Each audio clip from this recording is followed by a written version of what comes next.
അന്വേഷണം കുറച്ചുകൂടെ മുന്നോട്ട് പോയിട്ടുണ്ടെങ്കിൽ അത് പി ജയരാജനും പിണറായി വിജയനും എത്തും എന്നുള്ള കാര്യത്തിൽ ഒരു സംശയമില്ലല്ലോ അല്ലേ? അവരറിയാതെ എങ്ങനെ ഒരു കൊലപാതകം നടക്കുമോ? അതിൽ കണ്ണൂർ ജില്ലയിൽ പി ജയരാജന് പങ്കുണ്ട്, പിണറായി വിജയന് പങ്കുണ്ട്. ഇവർക്കൊക്കെ കോഴിക്കോട് ജില്ലയിലെ എളമരം കരീമിന് ഉൾപ്പെടെയുള്ള നേതാക്കന്മാർക്ക് ഇതിനകത്ത് പി മോഹനുണ്ട്. കാലമെല്ലാം പുറത്തു കൊണ്ടുവരുമെന്ന് ഉറച്ചു വിശ്വസിക്കുന്നതാണ്. 12 വർഷമായിട്ടും ചന്ദ്രശേഖരൻ്റെ ചോര ഉണങ്ങാതെ ഇവിടെ കിടക്കുകയാണ്. ഈ കൊലയാളികളെയും കൊല്ലിച്ചവരെയും ഉറക്കം കെടുത്തിക്കൊണ്ടിരിക്കുകയാണ്.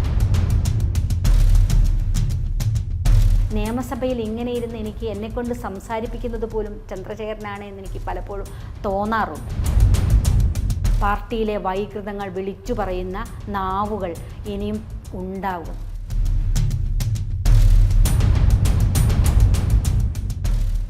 This program show credits